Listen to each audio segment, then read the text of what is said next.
What's up, gentlemen? Hey, Matt, what's up? That's like Just lounging, baby. that's completely different from the drums set and the skull I'm cap you just, had I'm on just last week. lounging, baby. I mean, chilling, Hey, chilling. welcome everybody. We did the countdown clock today to Lunch with Lumbermen, where Matt Beymer from Hampton Lumber Sales, Gregg Riley from Sitka, USA, unpack this crazy lumber market. And we talk about it. A lot of stuff since we missed you last week, Matt, with a little couple issues with connectivity, but I think we're glad to have you back right now. Let's talk a little bit about last week and catch up a little bit. Greg, what's your initial thoughts going into this week from what you saw So, last week? you know, I've been, just in this place where, I've been thinking of like, it's the best of times and it's the worst of times. Um, I mean, business is incredibly good across the spectrum, but it's very, very challenging business. I feel like everyone's operating at a very high stress level, whether it has to do with the sheer level of business that's going on at yards, whether it has to do with rail issues, whether it has to do with COVID issues, whether it has to do with issues. Um, it's a challenging environment for everybody. That having been said, we're going to look back and we're going to go, whoa. I mean, this is probably as good as as good as all segments of the industry have had it.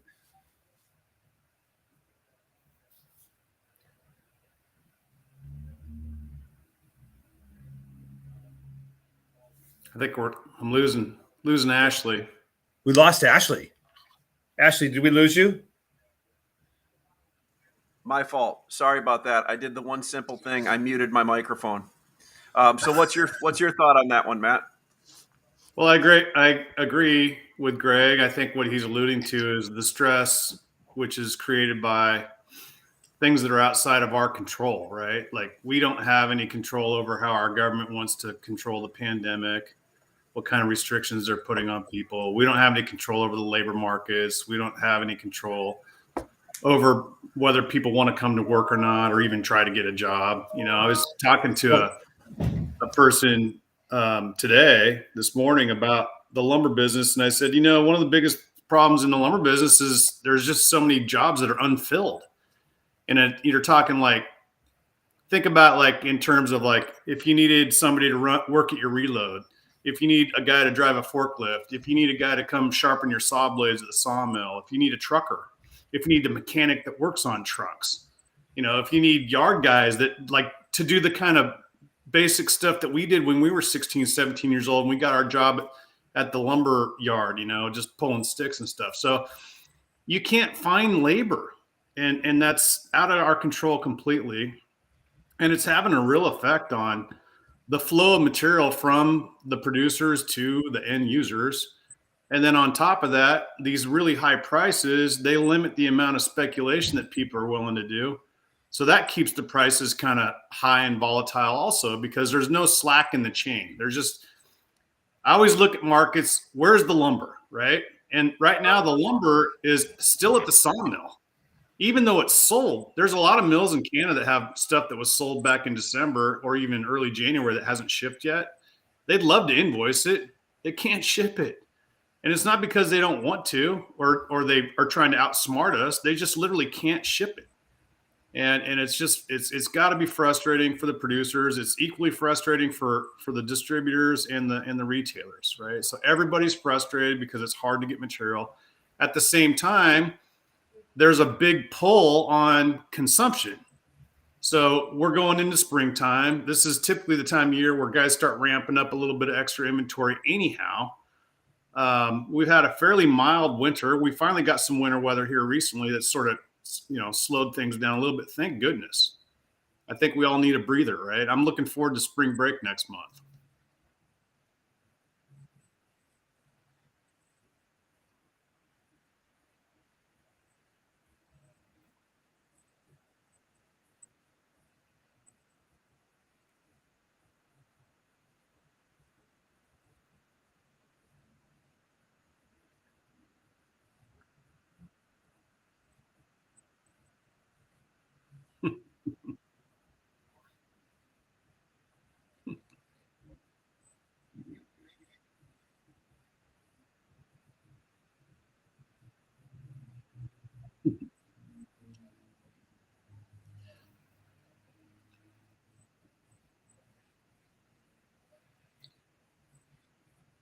Yeah. I had an interesting call yesterday, Ash. One of my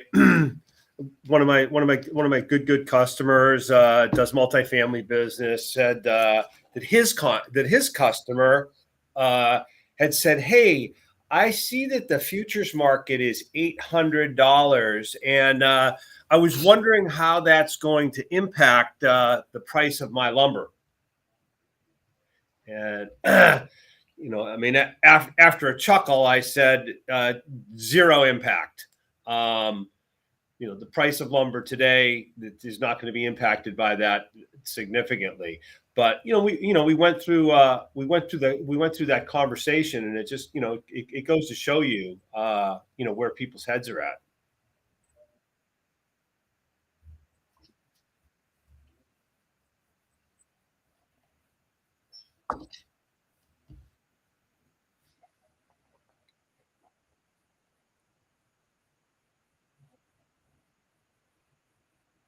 Mm-hmm.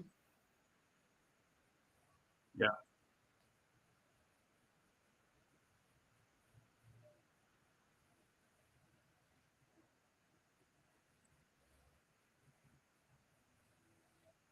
mean, The way I that frame haven't that, been said. That haven't been said. We were looking in August and September, and futures were carrying $150 and $200 premiums, and Matt's point was at that time was, hey, this is telling me I should be buying lumber, and if you go by the old axiom, buy what's cheap and sell what's expensive, you sold the futures at that time. That did create some pain and suffering as the market moved up $1,000, but the way I framed it internally, Ashley, was the futures market being $100 premium or $200 premium was good for us, as sellers, because it allowed us to do some basis trades that were profitable and gave us a real reason to go out and buy lumber and turn that into cash. And then when it went to $100-$200 discount, it's just the opposite. A great way for our customers to buy lumber cheaper. The board's giving you a big discount if you're willing to wait until April to get the lumber. You just look at your April needs on a typical year, and let's say you buy 20 cars a year for your yards in an average April. We'll buy 10 of them in the futures market. Lay off some of your. You're going to need the material. You might as well buy some of it. So we've been making that argument to our customers here for the last 4 or 5 days. And I'm pleased to see that the industry is starting to figure that out and actually buy the big discount back up. So we'll see how it works out.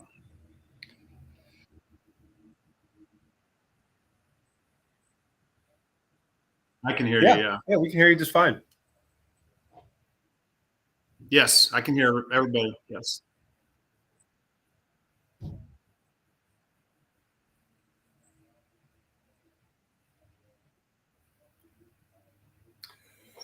Well, he's back. He's back. Craig, was it like 7 a.m. over there? you become like a night owl, like basically stay up all night and then sleep during the day.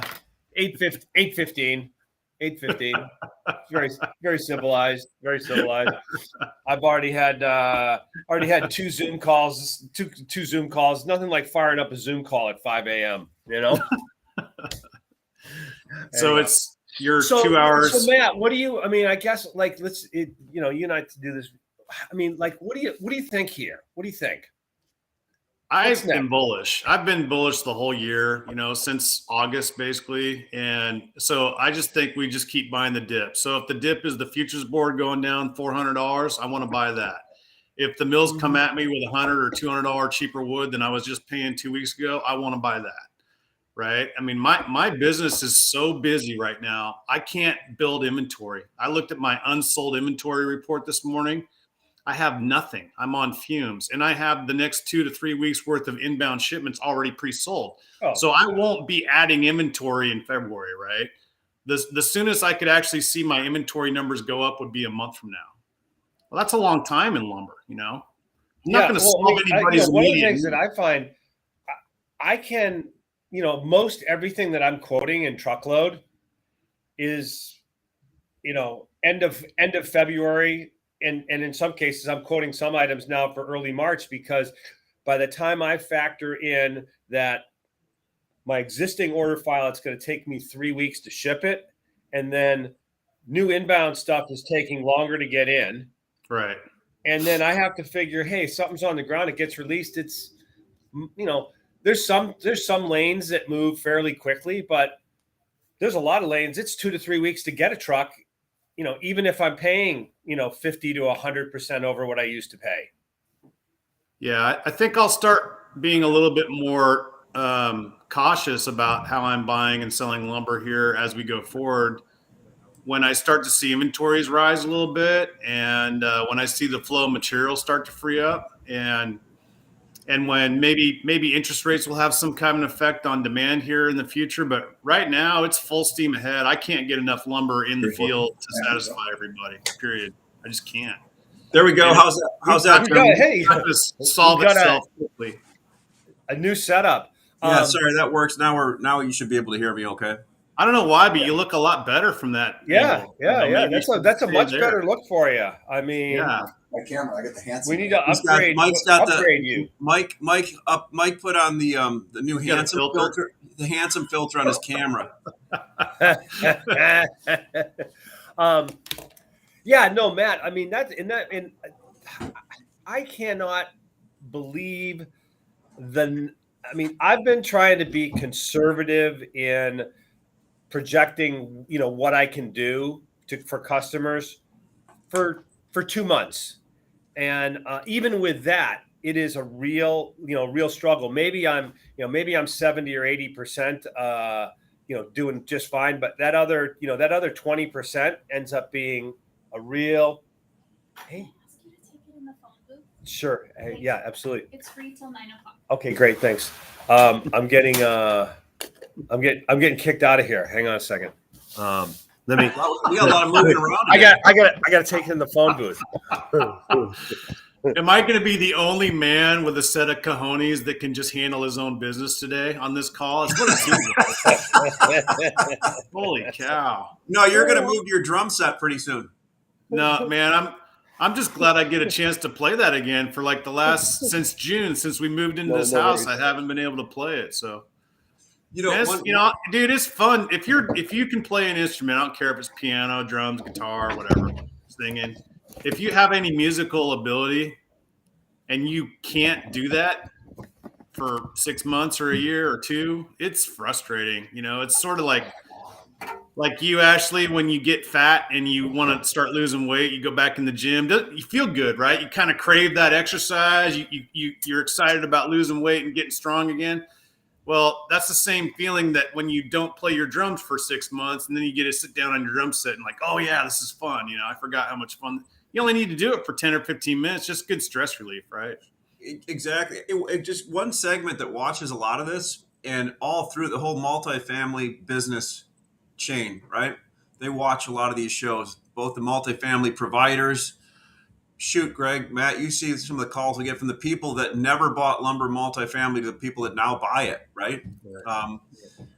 What's your feeling on the multifamily? Because one thing we've seen the last week, I had a bunch of 3/4 TNG on here that all got sold to multifamily jobs, and some of this stuff isn't coming in until the third week. It won't ship until the third week of March, not February, March, which to me, it's like, and we moved 20 trucks of this stuff and they were fine with the shipment, and I think are high numbers, but I guess that tells me that a lot of this business is still sold in the pipeline and is fluid. Does that make sense? Yeah. Yeah, I think panels are a real problem in this country. OSB, what's happened with OSB in the last month has that trickle over effect into plywood. And we think lumber's tough, panels are even tougher. I would not want to be a yard or a company in need of panels right now in America, because there's no quick answers, and it's even worse than lumber. I mean, lumber you can still buy, you just got to pay for it. It's hard to find. That explains why so many new buyers are coming on and buying OSB and plywood for prompt for us, because we're moving it all over. That's some of our biggest sales days have been on plywood, OSB, Brazilian plywood. When you got that listed for prompt, it's amazing how far, and I don't want to beat this issue up, but we're shipping stuff 1,500 miles on OSB past 30 distribution yards into right by other lumber mills. I mean, we shipped OSB from Idaho to Georgia. You know how many Southeast mills it passed? Yeah, I mean, I think one of the things with that that highlights the level of dysfunction in the distribution channel.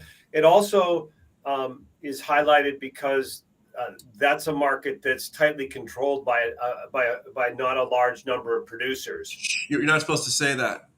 One of the advantages of lumber is it's still, even with the level of consolidation that we've had, pretty fragmented when you think of all of the different regions, all of the different producers. There's lots of flexibility. I mean, one of the things that these price movements have caused is lots of species switching. There's a lot of people that use species that they never used before because, just because they didn't and out of necessity, they've made a change and now they're open to that. Right. Judy brought up a good question here. Said, Matt, do you think panels are all contracted with mills for 2022?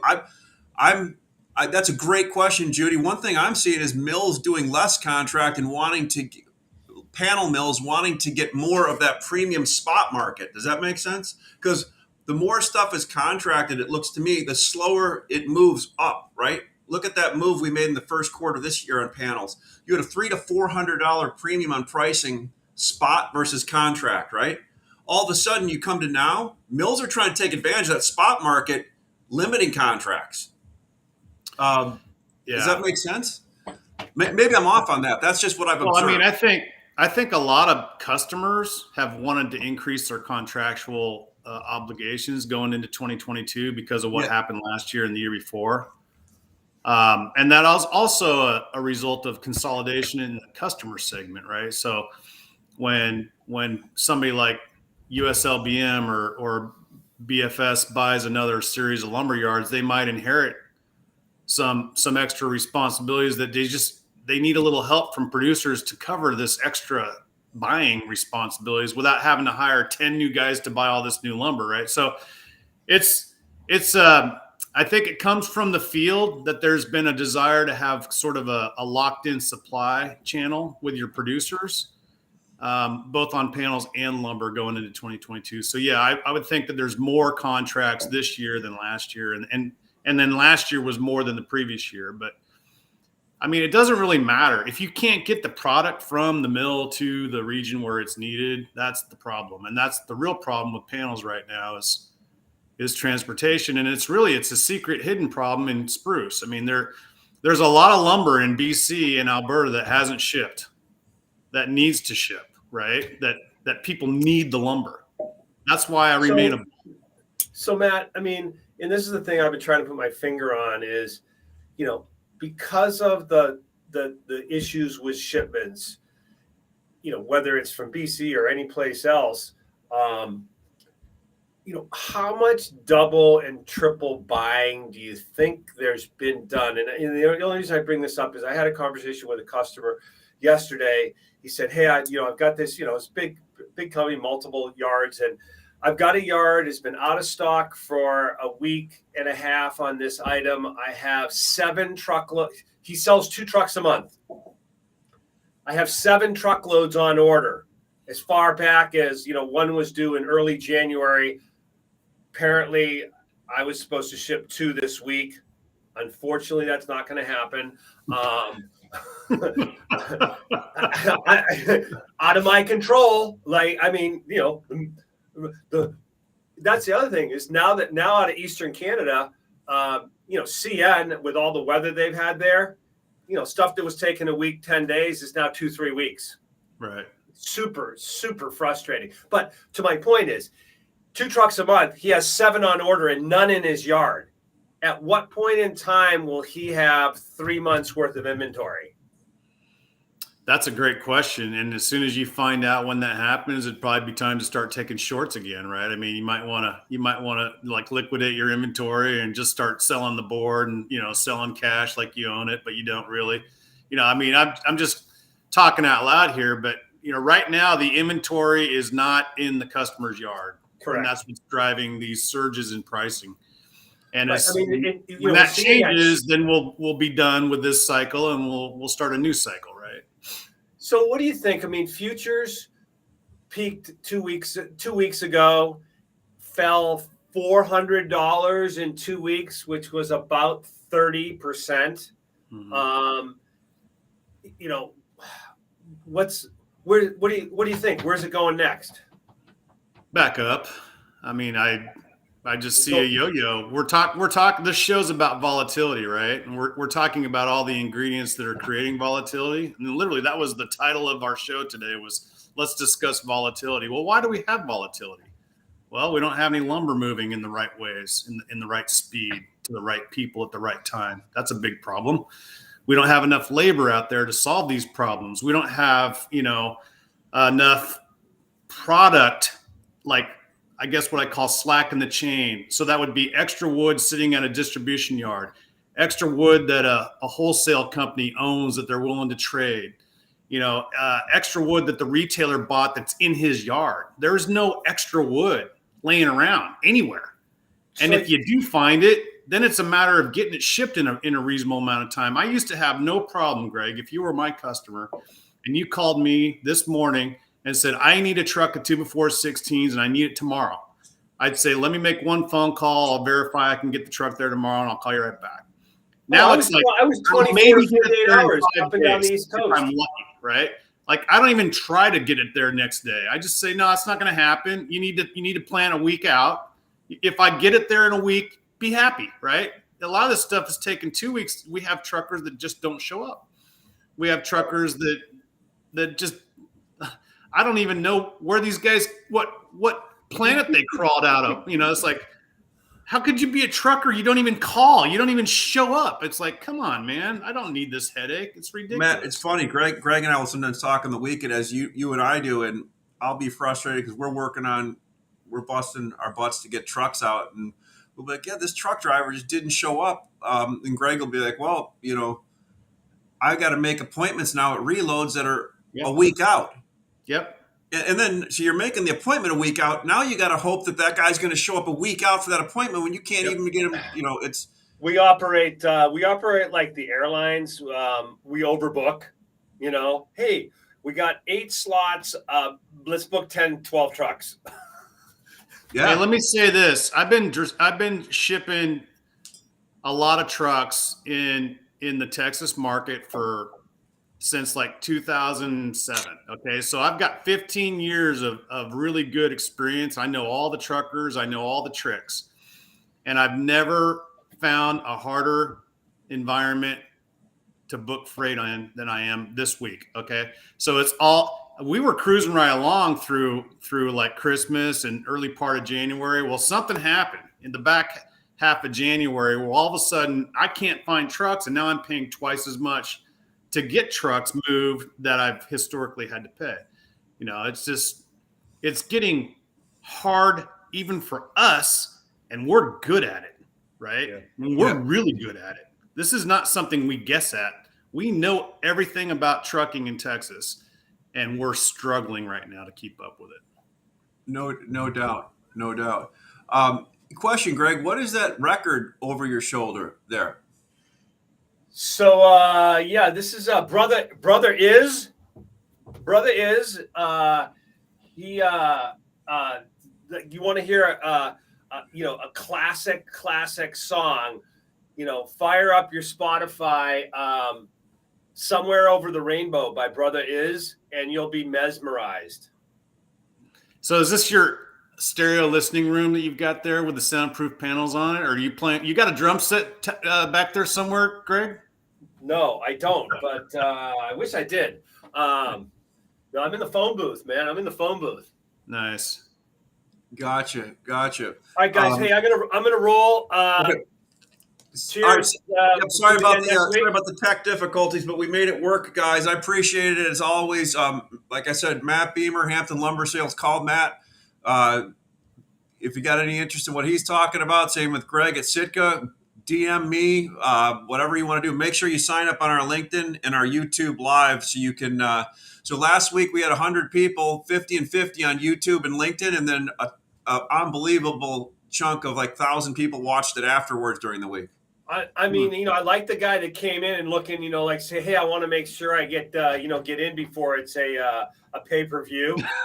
I love that. I'm thinking that, we will have an issue with getting advertisers though, because Matt and I can go off the rails pretty easily.